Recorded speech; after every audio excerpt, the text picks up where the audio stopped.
Hare Krishna. Welcome again to our Ekadasi series, exploring the 26 qualities of a devotee as so perfectly and extraordinarily presented and seen within the life and the activities of our divine spiritual master and father, His Divine Grace, A.C. Bhaktivedanta Swami Prabhupada. So again, I'm joined by Siddhanta Prabhu, who has so graciously brought these memories of Srila Prabhupada to us throughout many, many years now, and has taken some time to compile these special vignettes that demonstrate the qualities. And now we are on number 11, I think, isn't it? Yeah, peacefulness, right? Yeah. He is very peaceful. Something we all aspire for. Yeah, again, it's another type of barometer that we can judge our advancement to see how much of these qualities that we're seeing within ourselves. Yeah. And it's a guideline. So today we're going to discuss those examples and those instances where Prabhupada manifested the quality of being peaceful.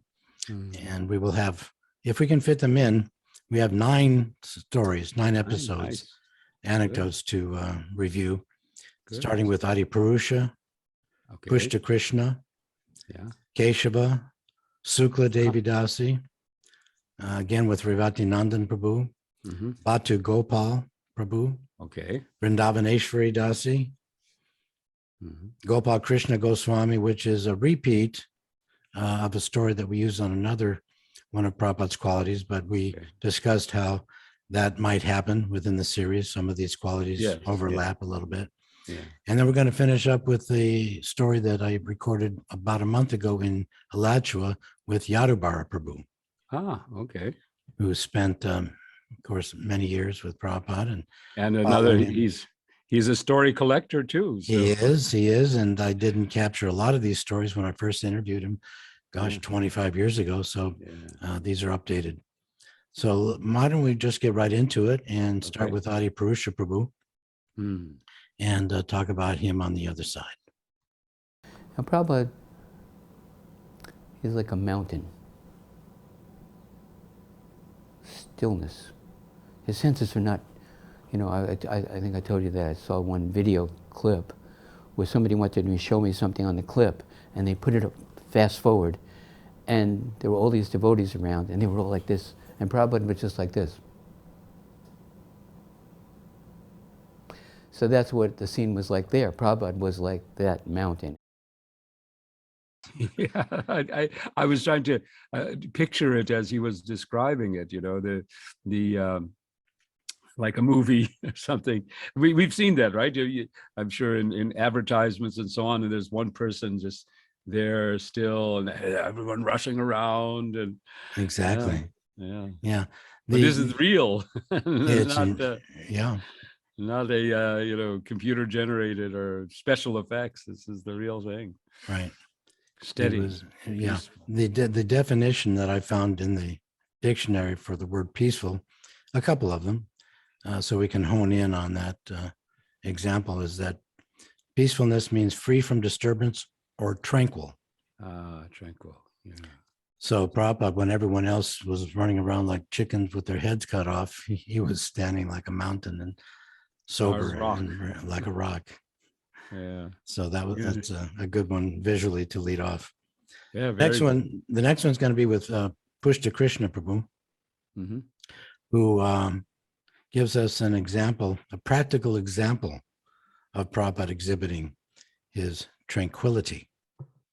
So let's hear from Pushta Krishna. There was one occasion when we were flying from Singapore to Australia.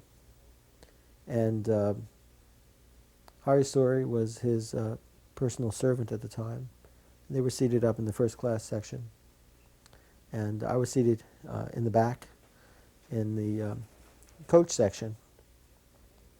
And the plane must have hit an air pocket or something. And it seemed to drop very, very quickly, maybe 5 or 10,000 feet, it seemed like. My stomach was in my head. That's all I could think of. And it was like going down a roller coaster, but it was a huge roller coaster because it just continued for about 5 or 10 seconds. And I remember getting up, and I was pretty shaken, although I was chanting at the time. And walking up to Srila Prabhupada in the front cabin and asking him if he was all right. And he looked like nothing had happened at all. And I asked Srila Prabhupada, "Are you okay?" And Srila Prabhupada said, "Yes, we can die at any time." Undisturbed. Tranquil in every situation, including falling from the sky. Oh, But always being philosophical as well. yeah. That's the basis for that piece. That's right. And not having any fear. Yeah. Always relying on Krishna. So that was, I think, a very good visual example of Prabhupada's peacefulness and tranquility. Now let's hear from Keshava Prabhu, who sadly is not with us, but has a very good story that he told me, again, maybe 20 years ago. And we'll talk about his experience with Prabhupada's peacefulness. One morning we were driving. We always drove down Venice, and we always went to Santa Monica Beach. Once I told Prabhupada about La Brea, the tar pits, and we went over there, and he liked walking around there. But one morning, it's about 6 a.m., and not a lot of movement yet on the streets, and a biker who had a shaved head, looked like had a Harley chopper and everything. He was driving down Venice Boulevard. He looked over and he looked in the car, and I had a shaved head, and Prabhupada had a shaved head, and he had pretty much shaved head, and he looked like a gnarly biker, right? But all of a sudden he started staying with us, and then he went right behind us, and I was like a little concerned, you know. And he was kind of like signaling with us and trying to communicate with us. He followed us all the way down to the beach. He parked behind us and came up and asked if he could walk with us, you know. And Prabhupada said yes. And Prabhupada talked to me, and the guy just walked along, and after about halfway through the walk, he turned around and left us. And I was, many times I found that certain situations were provoking or intimidating, but Prabhupada was so in control, and it rubbed off a little bit. I was like, oh, what's this guy going to do? And then Prabhupada was, yes, you may walk with us, please come. And he would stop, and he would stop as he would when he was walking, and he'd have his cane, and he'd look at you directly in the eyes, and he looked at that guy in the eyes also. And he was explaining about, when you were with Prabhupada on the oceans, then it was deep philosophy, it was intellectual, because the element, the gigantic ocean, it's like Vishnu, Mahavishnu, Kiradakshay Vishnu. So whenever you saw in some of the materials, the ocean walks brought out some of the best, you know, the best times discussion-wise. And Prabhupada would always be explaining, for example, how the material civilization had sprung up and how the ocean had always been there. And the ocean always comes to this point, bar some tremor or an earthquake or disturbance. And the civilization comes to this point. And he was explaining this to this biker also. And it was incredible. About halfway through, the guy left, and Prabhupada just didn't notice it and kept on going. Equipoised. I guess that's another element of peaceful, right? To be equipoised in all different situations, not disturbed. Dhira. That probably another word, Sanskrit word for peaceful would be dhira. So now let's look and listen to Sukla Devi Dasi. Ah, And this might be contradictory to what we've been discussing as far as tranquility, but we'll discuss it on the other side, all and right. it will be explained by sounds the next interesting. devotee. Will be explained how to analyze what she's going to say by Revati Nandan in the next Uh-huh. anecdote. So let's go to Sukla and we'll talk about her story on the other side. This particular day, I'd been helping Shriti Kirti in the kitchen, and I used to help with making the milk sweets with prayer and everything. So Shriti said to me, "Why don't you take Prabhupada's lunch up?" And so I thought, I was a bit nervous about that idea, but of course you were going to do it anyhow. So I walked up, and as I was walking up, I could hear this banging on the desk, of a fist banging on the desk. And I sort of hesitated to knock on the door at this particular time. I could hear Srila Prabhupada yelling very vehemently. I won't particularly say what he was saying, to someone that was inside. So I wasn't sure, but anyway, I knocked gently on the door, and Srila Prabhupada says, "Come in." And so I opened the door, and Prabhupada immediately went into this very sweet, wonderful, gentle mood. He goes, Hare Krishna, prasadam, very nice, just put here. So I went and I put the prasadam there. And as I left the room, I looked at this particular friend that I had arranged. He'd been taken in by the schoolmaster, and, had absolutely wished I'd never arranged their meeting for him in any shape or form. And anyway, as I went out, and Prabhupada was just so gentle and sweet with me and very kind. And then as I went and I closed the door, I could hear Prabhupada's fist going back on the door, onto the desk, yelling and yelling and yelling. And I just thought, oh my gosh, I mean, he's not really yelling, he's just chastising. He's chastising so they understand the seriousness of the situation, but he's not really, he's doing it with love, he's doing it with a complete, an understanding for them, but also for them to understand how serious scriptural following is and how scriptural reference is. And so and with me, he was just, again, sweet and loving and very gentle. I wasn't in the hot seat, someone else was.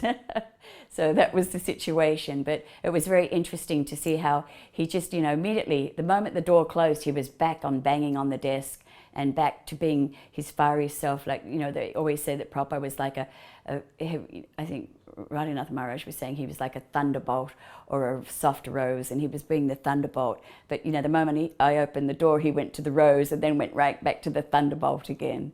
So it was very interesting to see. It was all for our benefit, not that he actually felt anger. Peaceful even in battle. Always in control, but for a reason. Yeah. Inner peace is there. I mean, because that's one of the things that we have to really appreciate, that peacefulness is, for a devotee, is the inner peacefulness. The outer expression could be quite vigorous. Exactly. And that's why I want to bring on now Revati Nandan Prabhu's story, because it addresses exactly what you're speaking there. So let's talk about that on the other side. So when it was over, I talked with, I think Shamsundar Mukund, or rather Nanda Kumara were there. I said, maybe I should go over to Prabhupada's apartment just on behalf of the devotees and apologize. Because we all thought that it was the worst disaster day we'd ever seen as far as our service was concerned. So I got a ride over, and I asked Nanda Kumara, is Prabhupada still up? And he said yes. He said, can I see him? He said, well, put your head in and see if he'll see you. And when I put my head around the door, and Prabhupada looked at me, and I said, can I come in? And he said, yes, come on. So I came in and I sat down at his feet after offering obeisances, and I said, Srila Prabhupada, on behalf of all the devotees, I just wanted to apologize because we did it so badly, and we know it was just so, we're sorry to have displeased you so much. Prabhupada smiled at me a little bit. He said, do not pay it any mind. I'm almost positive that's what he said, do not pay it any mind. And I was really amazed because he was as cool as a cucumber. So a question came to me. I said, And I knew from experience in India and other places never to refer to Prabhupada as an example of a pure devotee to his face. Because when I did it one time in India, he said, I am not a pure devotee, I am a rascal. With great vehemence, he said it. Right, so I said, Prabhupada, can you answer me a question about the consciousness of a pure devotee? And he said, yes. Well, he said, ask. So I said, sometimes it appears that a pure devotee may be very angry, or that he may be happy, right? And yet, how does that really affect him, right? Because I was thinking, now he doesn't seem upset even slightly, right? So Prabhupada answered like this, basically. He said, the consciousness of a pure devotee is very, very deep. He said, it is like the ocean. So the ocean, on the surface of the ocean, near the surface, there may be so many waves that are kicked up. But as you go down even a few feet into the ocean, you will find out it is very still, right?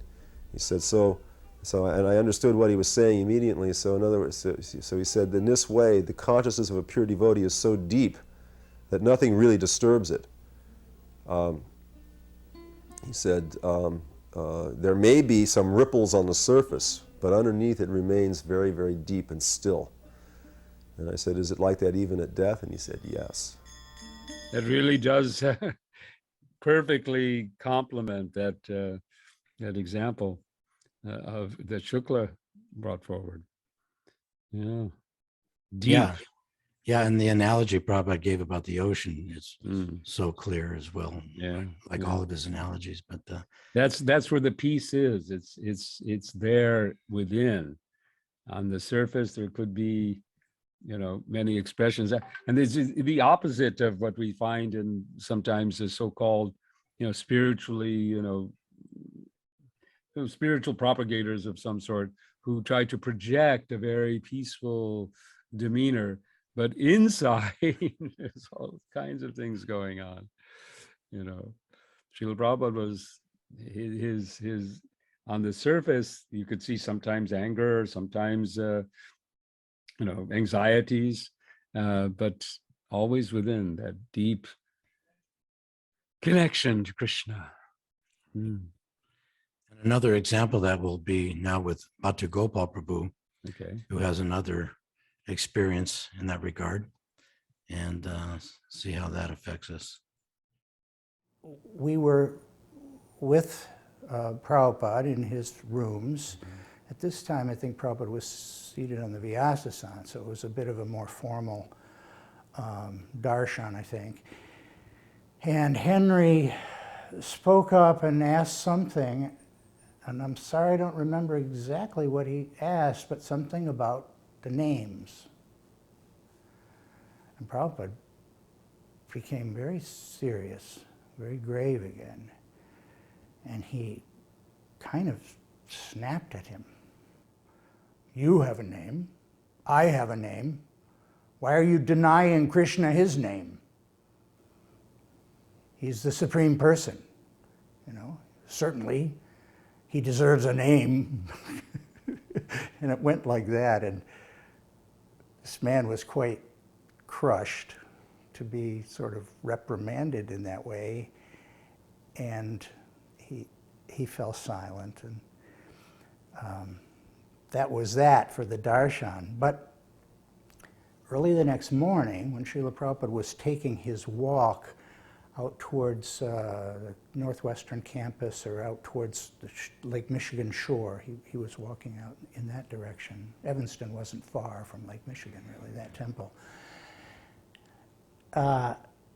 He met Henry, because Henry had gotten up early and was also over that way. And Srila Prabhupada walked right up to him. Oh, Henry, how are you?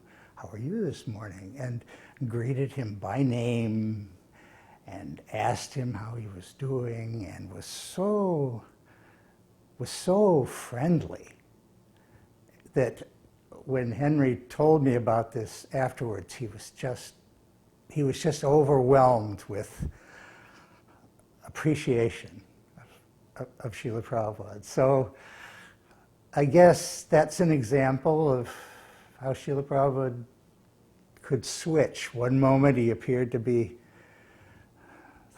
throwing thunderbolts, and the next moment, flowers. Yeah, so really and truly the friend of everyone. But sometimes he has to be the surgeon and lance the boil, for instance. So that was, I think that's everything that I remember from Evanston. Yeah, yeah. The the surgeon's quality, that's another. A surgeon may be doing operations, but it's very important for the surgeon to be very peaceful inside. Otherwise there could be a slip. Yeah. So you could see that Srila Prabhupada's incisive comments there are still they're done precisely for a purpose. Yeah, it's almost like when he saw him the next day, he didn't, Prabhupada, because it wasn't meaningful to Prabhupada as far as wanting to hurt him or, Yeah. affect him negatively, but to teach him a lesson. And then, because Prabhupada wasn't affected by it, he was like a friend to him and greeted him very respectfully and cordially. So that was another verification of that type of Yes. example Inner of being peace. peaceful, free from disturbance. Mm. So this next story is going to be from Vrindavaneshwari Devidasi, and it will give us an example of Prabhupada could be, again, tranquil in a somewhat challenging situation. Mm. And he kept a cool head about him. And so let's listen to Vrindavaneshwari's experience with Prabhupada. Prabhupada was going down to San Diego for a big festival that Bhaktidas was putting on. And they asked for a couple volunteers, and I was just so, I don't know, maybe I was a Prabhupada groupie. I was just very attached to seeing Prabhupada every day. So I said, I'll go down and help for the festival. Got to do some cooking and gets a little bit more mercy from Prabhupada. So the festival was very ecstatic, and then they went, Bhaktidas had arranged for, actually I just remembered something, that Prabhupada had made a statement, and I think it was in regards to actually why Bhaktidas did this. He said we should have a festival at least once a year for no reason. Just to have a big Krishna conscious festival. It doesn't have to be a holiday. So we had this wonderful, wonderful big festival down there. And then he had arranged for it was a conference that, not a conference, but Prabhupada was giving a lecture. And I think it was at a school. I just remember it was supposed to be something where the people were supposed to be the intelligentsia and, and it was an auditorium. And we had our big kirtan, and Prabhupada's looking at the devotees and encouraging everyone to dance. And then when the kirtan's over, it's very quiet. And it's very quiet. And Prabhupada's there in the front. It was like a little podium, those are called. And the first question that's asked, this woman stands up and says, "Why do you shave your head?" And Prabhupada, in a heartbeat, he jumped and says, "Why do you shave your legs?" So everyone was like stunned, and there was not, you could hear a pin drop. Everyone was like, oh my gosh. We were all really scared. Prabhupada was very serious. And after a moment's pause, maybe a minute or two of silence, he says, "Better to have a cool head than cold legs." So everyone said "Jai," and it just kind of broke the ice, and the Karmis were laughing, So anyways, that was all I remember of that lecture. Yes, that's part of being peaceful, right? Having a cool head Yeah. in any circumstance. Yeah. He wasn't confrontation. He was tranquil. But, No, he was answered in a way that I think, everyone got the point. So, got the message across, but you could see from a platform of tranquility. Yeah. yeah. So if you don't have that quality, then somebody might be argumentative and enter into a debate and be challenging.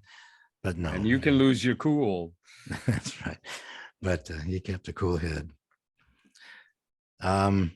two more stories. This next one is from Gopal Krishna Goswami, and it is again a perfect example. It's a story that's classic. All of these are classic stories that I've hopefully picked out that we can always reference to later on. But this one is a classic story that we've used before. But again, here, in regards to Prabhupada's quality of being peaceful, it will give us another reason for listening to this story from Gopal Krishna Goswami. In June '68, we had gone to a high school engagement in a Christian school. It was a school for girls, and there were many nuns in the school. And this program was arranged by a French-Canadian devotee called Janardhan Prabhu. He was doing his PhD at that time.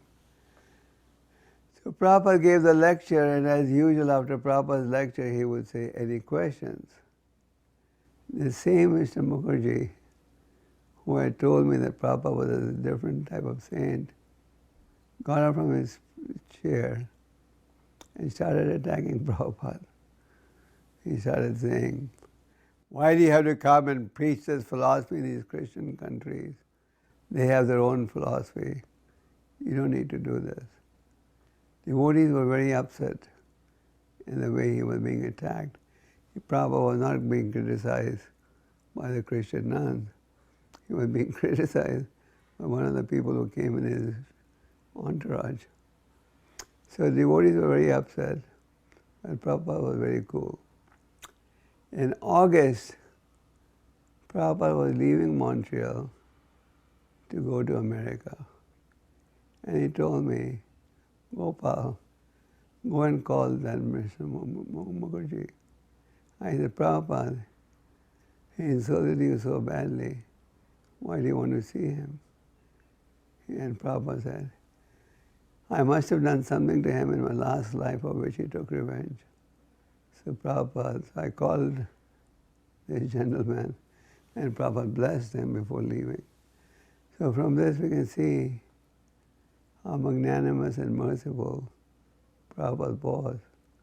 And even though this man had humiliated Prabhupada, he really attacked Prabhupada very badly. Prabhupada tolerated it, did not utter one word, and in fact he blessed him before leaving. So I think from this example we should draw inspiration and not retaliate the moment somebody criticizes us. We have to learn to practice Trinadapi Sunichena. Yes, Trinadapi Sunichena. That's another good aspect of this quality of peacefulness. And Amanina, Manadena, and Todora Sahishnuna. These are all, trees are pretty peaceful, right? And tolerant. We have to have that quality. Yeah, I can just see anybody else very easily would be provoked. Oh yeah, by a challenge not like forget it too. You know, not like okay, him. Yeah. Always quick for revenge, Yeah. but not Prabhupada. No. So let's finish. Okay. So let's finish up with Yadubar's story. And this will give us a nice button, I think, to these stories and reflection on Prabhupada's quality of being peaceful. So we can talk about that on the other side. This was in Vrindavan, the end of October, early November 1977. Prabhupada was preparing to leave. And I was sitting on the side of his bed, massaging his arms. Other devotees were massaging his head and feet. And at one point, his body started going through some contortions that seemed like he was in great pain. So I asked Prabhupada, "Are you in pain, Prabhupada?" If he answered yes, then I would try to do something. He looked at me like, "What kind of a question is that?" He said, "No."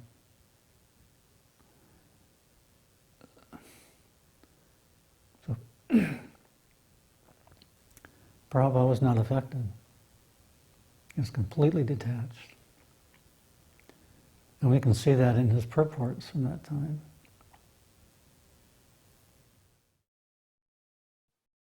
Yeah, that is the height of peacefulness, when the body is falling apart. It's been told by a couple other devotees who were there at that time. Yeah. And the Kaviraj was explaining how the bone is pressing up against the nerves, and that he was saying how majority of the patients that he had seen with that same condition were writhing in pain and needed morphine, some type of drug to reduce the pain and the suffering. But Prabhupada didn't require any of that. And the Kaviraj, he could totally understand that Prabhupada, was a pure devotee. Yeah. So that's it for this session of the Wonderful. Ekadashi lessons. Next Wonderful, week, wonderful. if I can remember, is going to be quality number 12, Yeah. which is that the pure devotee is always surrendered to Krishna. So we have some really great stories in relationship to that quality. So I look but forward thank to you. it. Thank you again for allowing me to share these with everyone. Thank you. Thank you. And thank you, everyone out there, for listening in. And please share, like, and subscribe, do all of those wonderful things so that Srila Prabhupada's legacy, as brought forth in these videos describing his qualities, can be shared throughout the world and preserved. Thank you. Hare Krishna. Haribol.